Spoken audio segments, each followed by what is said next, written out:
नमस्कार दोस्तों, secret channel के डब्ल्यूएमआरसी के डे नंबर 32 में आपका स्वागत है। पिछले हफ्ते हमने एक सेक्टर की बात की थी, पीएसयू बैंक के बारे में। बहुत डिटेल में उसका एनालिसिस किया था। अगर आपने वो वीडियो नहीं देखा है तो ये वीडियो हमारा लगा है पिछले हफ्ते का, उसको आप चेक कर सकते हैं, जिसमें आपको डिटेल में एक सेक्टर जो निकल के आया है अगले 2-3 महीने के लिए परफॉर्म कर सकता है, अच्छा परफॉर्म कर सकता है। उसके बारे में अगर आपको जानना है तो ये वाला वीडियो आप चेक कर सकते हैं। देखते हैं इस हफ्ते इसने कुछ अपना आगे का स्टैंड दिखाया है या नहीं, और बाकी इस हफ्ते में और कौन-कौन से नए सेक्टर या स्टॉक्स आए हैं उनको भी चेक कर लेते हैं। सीधे चार्ट पे चलते हैं। यहाँ हमें निफ्टी को देखेंगे तो देखिए मंथली पे अच्छा खासा ब्रेकआउट दिया, वीकली पे भी बड़ा कैंडल बना, और डेली पे आज का ये डोजी बना है, लेकिन ये इनसाइडर कैंडल है, यानी कि यहाँ पे इंडिसिसिव कैंडल है। तो ओवरऑल देखा जाए तो अभी भी मार्केट मार्केट में स्ट्रेंथ है। निफ्टी में कोई दिक्कत नहीं है। बैंक निफ्टी का चार्ट धीरे से देख लेते हैं, और बैंक निफ्टी भी हमारा अभी भी मजबूत ऊपर ही क्लोज हुआ तो मजबूत है, यहाँ कोई दिक्कत नहीं है। यहाँ ऊपर अपर साइड में बैंक निफ्टी में एक डोजी कैंडल बना है, तो आप इसको देख सकते हैं कि इसके जब तक ऊपर नहीं जाता लाइफ हाई के ऊपर, तब तक आप थोड़ा सा अपनी पोजीशन को स्टॉप लॉस के टाइटली उसको स्टॉप लॉस को ट्रिल करेंगे। अब सीधे हम चार्ट पे देखते हैं। उस चार्ट पे मतलब स्टॉक्स के बारे में जो मैं आपको बताने वाला हूँ, 2-3 स्टॉक आपको ऐसे मैंने ढूंढ के रखे हैं जो अगले हफ्ते या 15 दिन में बहुत अच्छा आपको रिटर्न दे सकते हैं। लेकिन उससे पहले मैं जरा पीएसयू बैंक का चार्ट भी आपको दिखा देता हूँ कि उसने इस हफ्ते में कितना परफॉर्मेंस किया है। 1 मिनट, 50-50 नहीं, हम पीएसयू बैंक का चार्ट देख लेते हैं। निफ्टी पीएसयू बैंक, हाँ जी, ये चार्ट है। इस हफ्ते में कुछ किया इसने, हाँ, लगभग पिछले हफ्ते से 2% के आसपास ऊपर ही बंद हुआ, और पिछले 2 दिनों में थोड़ा सा यहाँ गैप अप खुल के ऊपर गया, फिर वहां से रिजेक्शन आया, और आज भी नीचे क्लोज दिया है। अगर डेली चार्ट पे देखा है, वीकली में कोई दिक्कत नहीं है। ये जो रेजिस्टेंस है ना पिछला 2-3 हफ्ते का, यहाँ इसमें थोड़ा सा यहाँ पे ये रेस्ट कर रहा है इसको, और इसको क्रॉस करेगा तो और तेजी से आगे बढ़ेगा। ओवरऑल अभी भी इसमें मोमेंटम में बना हुआ है, स्ट्रेंथ काफी है। तो अपने जो पीएसयू बैंक के जो स्टॉक्स हमने बताए थे, बैंक ऑफ बड़ौदा, एसबीआई, उनको आप देख सकते हैं। और अगर आपके पास पोजीशन बना ली आपने तो उसको होल्ड कीजिए, अभी भी कोई दिक्कत नहीं है। उनके भी चार्ट आप देख लें। अभी मैं जो आपको बात करने वाला हूँ, मेरे पास जो स्टॉक हैं सीधे मैं उन पे पहुंचता हूँ। सबसे पहले मुझे जो अच्छा लग रहा है, तो सबसे पहले जो मुझे अच्छा लग रहा है वो लग रहा है सन फार्मा। फार्मा सेक्टर है, अगर मार्केट यहाँ पॉज भी लेगा तो ये सेक्टर बहुत तेजी से दौड़ लगाएगा। इसमें मैं आपको एक चीज जो मुझे सबसे बढ़िया लग रही है, मैं आपको दिखाता हूँ सीधे मंथली से। ये देखिए, मुझे बढ़िया क्यों लग रहा है, क्योंकि यहाँ आपको देखिए एक 2015 का ब्रेकआउट हो रहा है। ये कब बना है? ये अप्रैल 2015 से ब्रेकआउट दे दिया है इसने पिछले महीने में, और अभी भी ये वहीं खड़ा है, यानी कि ब्रेकआउट देने के बाद ये भागा नहीं है।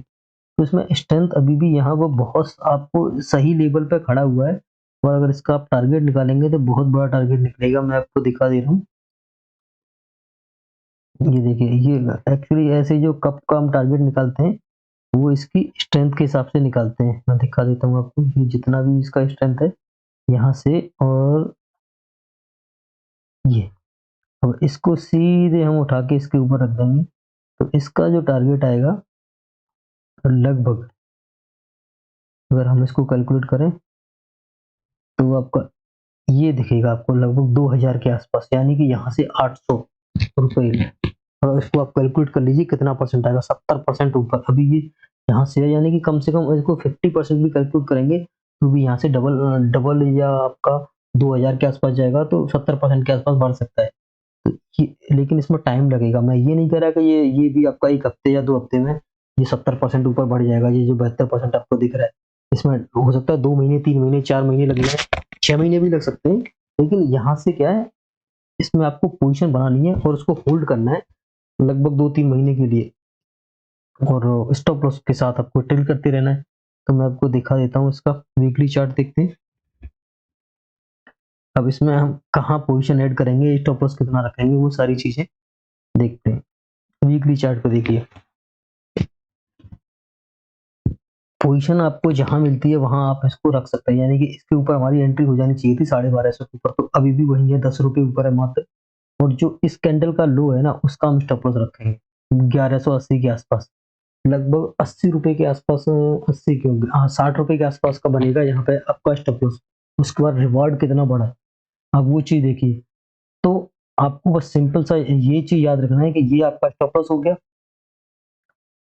और एंट्री आपको ये आपका स्टॉप लॉस हो गया। एंट्री आपको जहाँ आपको ठीक लगता है वहां पर एंट्री ले सकते हैं, क्योंकि एंट्री इसमें बन चुकी है, इसका अंडर का ब्रेक हो चुका है और पिछले 2-3 हफ्तों से अभी भी ये वही है। मैं डेली चार्ट पे इसको दिखाता हूँ तो देखिए अभी भी वही कंसोलिडेट कर रहा है और एक हायर हाई पैटर्न बना रहा है। ये बनाया, उसके बाद यहाँ पे इसने बना दिया। अब इसके ब्रेक होने के बाद आप एंट्री ले सकते हैं, ये जो इसका हाई बना, या फिर आप यहाँ भी ले लेंगे तो भी कोई दिक्कत नहीं है। आपका स्टॉप लॉस कम से कम ये या फिर ये मेंटेन करें। बड़ा स्टॉप लॉस रहेगा आपका वीकली पे रहेगा, तो कम से कम आपको 2 से 3 महीने वेट करना पड़ेगा अगर अच्छा प्रॉफिट आपको बनाना है तो। और दोस्तों मैं आपको एक चीज फिर से बताता हूँ, ये मेरी खुद की रिसर्च है, मैंने एनालिसिस किया है, ये मेरा कोई रिकमेंडेशन नहीं है। इस मेरे कहने पे अगर आप कोई पोजीशन बनाते हैं और बड़ी पोजीशन बना लेते हैं या छोटी बनाते हैं, उसमें कोई भी लॉस या प्रॉफिट होता है तो वो खुद आपकी रिस्पॉन्सिबिलिटी होगी। मैं सिर्फ अपने हिसाब से जो मुझे स्टॉक्स ठीक लगते हैं मैं उनको रिसर्च करके यहाँ पे दिखाता हूँ आपको। मुझे दूसरा स्टॉक जो अच्छा लगता है वो लगता है मुझे एफएमसीजी सेक्टर से। एफएमसीजी सेक्टर में मुझे लगता है पतंजलि, जो आपने शायद बाबा नाम सुना होगा, बाबा रामदेव की कंपनी है। इसमें भी अगर हम देखेंगे तो ये देखिए ये भी लगभग 2020 का कप है इसमें, और इसने भी ब्रेकआउट दिया, रिटेस्ट भी किया उसने वीकली पर। डेली पे देखेंगे तो ये देखिए बहुत अच्छा कैंडल बना है, सिर्फ छोटा सा रिस्क है इसी कैंडल का। आप इसको अगर सिर्फ ये ग्रीन कैंडल है ना, छोटा सा यहाँ इसके ऊपर हाई के ब्रेक होने पर भी आप एंट्री ले सकते हैं। और ये जो स्विंग है इसके लो का आप स्टॉप लॉस रखिए, इस जो कप ब्रेकआउट दिया यहाँ का इस जगह का स्टॉप लॉस रखिए, इसके ऊपर पोजीशन बना लीजिए। इसमें भी बहुत बड़ा अच्छा खासा आपको टारगेट मिल जाएगा। टारगेट सेम उसी तरह से हम कैलकुलेट करेंगे, इसका भी सीधे टारगेट इसी तरह से निकालेंगे आपका, लगभग 77% उतना ही आपको यहाँ पे टारगेट मिलेगा। ये देखिए कितना टारगेट जा रहा है यहाँ पे।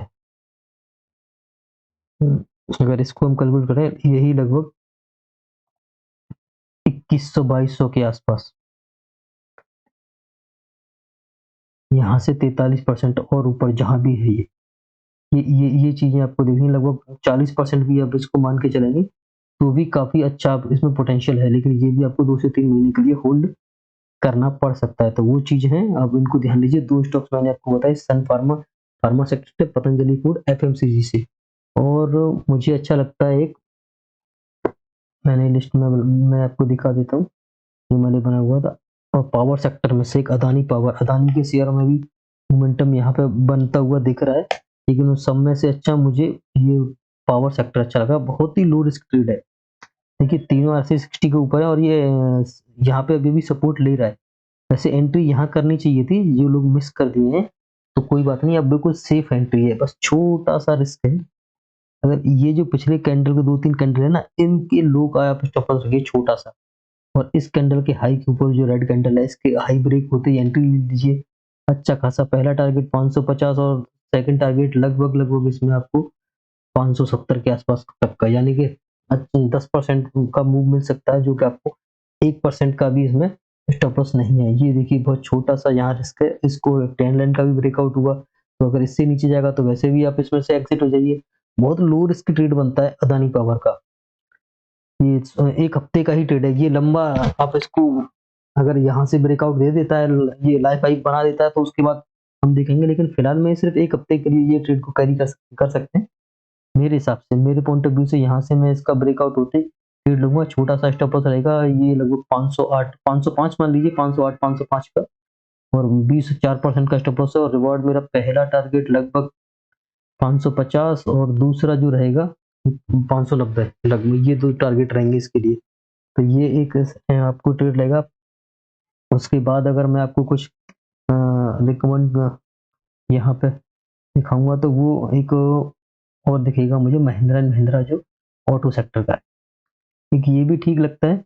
यहाँ पे एंट्री ले सकते हैं और इस कैंडल का स्टॉप लॉस लगा सकते हैं 1680 के आसपास का, और इसका दोबारा से अगर इसके हाई को ब्रेक करता है तो एंट्री ले सकते हैं। ये 3-4 स्टॉक्स मैंने अभी आपको दिखाए हैं, आपको इनमें से जो भी पसंद लगता है अपने रिस्क मेंटेन करके आप एंट्री बना सकते हैं।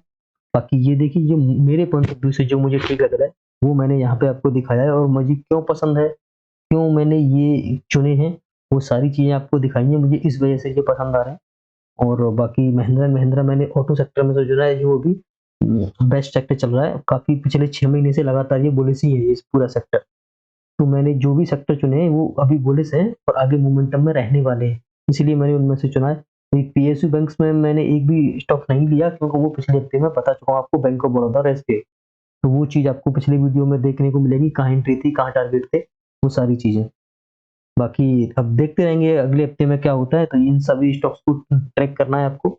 और ये जो 2 स्टॉक में पतंजलि फूड और सन फार्मा, ये 2 हमारे लॉन्ग पोजीशन में जा सकते हैं। मतलब 2 से 3 महीने की पॉइंट ऑफ व्यू से हम इसको रखेंगे, क्वांटिटी को थोड़ा कम रखेंगे, क्योंकि जब हम छोटी क्वांटिटी से बड़ा पैसा बनाने की सोचते हैं, क्वांटिटी को कम रखना है, अपने रिस्क को प्रॉपर मेंटेन करना है। आपका जो भी रिस्क रिवार्ड रेशियो फिट बैठता है, उस हिसाब से क्वांटिटी लेंगे, छोटे क्वांटिटी लेंगे और रेंज बड़ा पकड़ेंगे तो बड़ा पैसा बनेगा। चलिए, तो मिलते हैं फिर नेक्स्ट वीडियो में। तब तक के लिए थैंक यू एंड जय हिंद।